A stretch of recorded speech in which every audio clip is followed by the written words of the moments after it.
That's a problem. It's your criminal history. 96. That's one of the most I've done this for a long time. Thousands of cases. You are one of the most prolific criminals that have set foot in this room. And I guess you have used similar kinds of sad stories to others to try to minimize your responsibility. But this is nothing to be proud of, and it's not anything that this court can really sympathize with you. People come in here, everyone comes in here. Maybe one or two out of the thousands have been more prolific in their criminal actions, quantity of crimes more than you. But all of those thousands of people that come before me could say, Miss Tiffany Marshall, she had 97 convictions, and you let her kind of sashay out of here. And I'd like the Tiffany Marshall rule, please, because aren't you supposed to be fair, Judge? Yeah, I am. I should be fair. And everybody is to be judged based upon their criminal history and character. And this is very poor character. And your criminal history is most prolific. This court is not going to change the rule of law, which states people are responsible for their bad acts, their criminal acts. They must be held responsible. Anything else? Well, I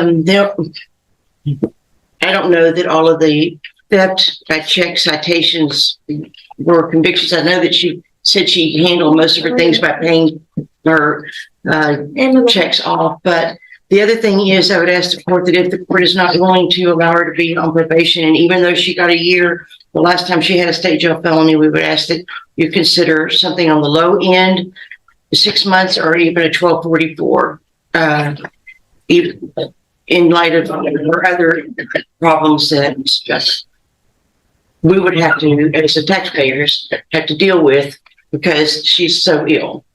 So I would ask the court, if you're going to send her to jail, that you consider something on the low end. Anything else? Buckle up, guys. Today we are going to witness a courtroom exchange that quickly turns intense.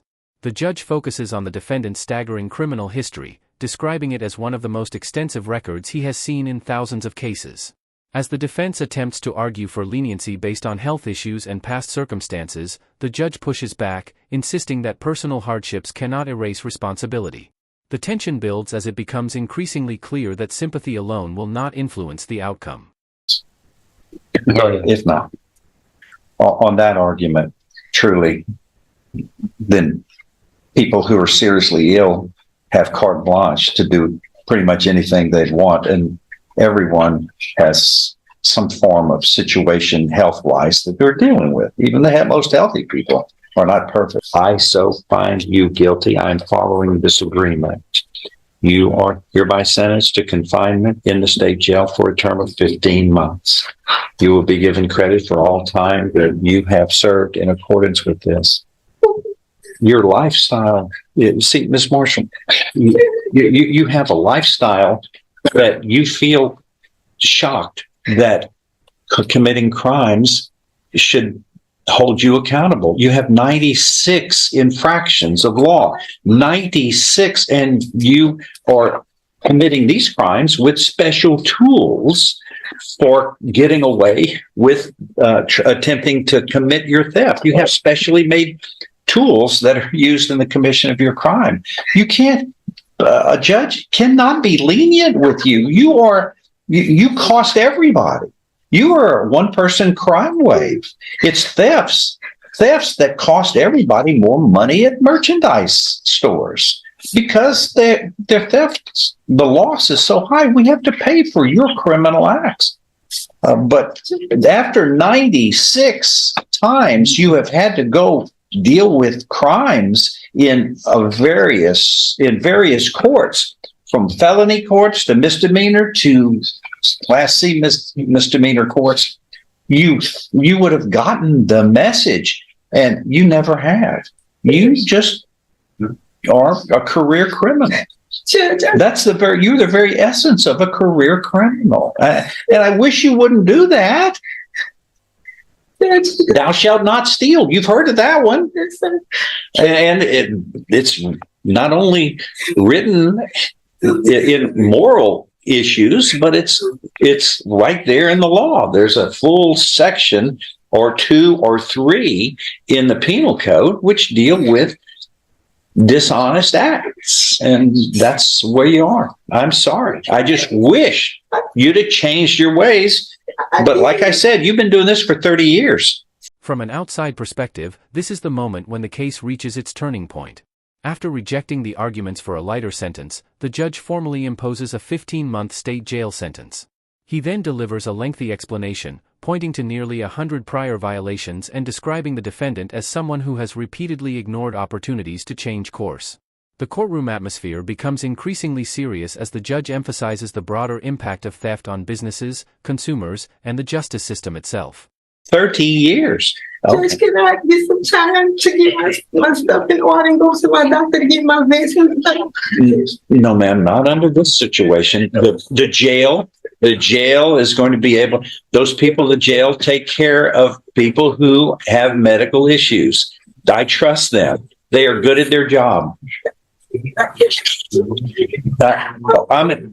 going to give you a chance during the Christmas season to go out and steal more stuff. I don't think so. Well, you've always done that. You've done that for 30 years, 97 times now. Just tickets for traffic violations. So please. I got my grandkids living with Ma'am, my God.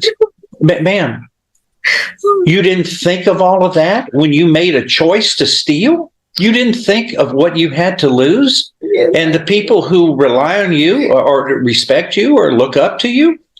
I've got children. I've got grandchildren.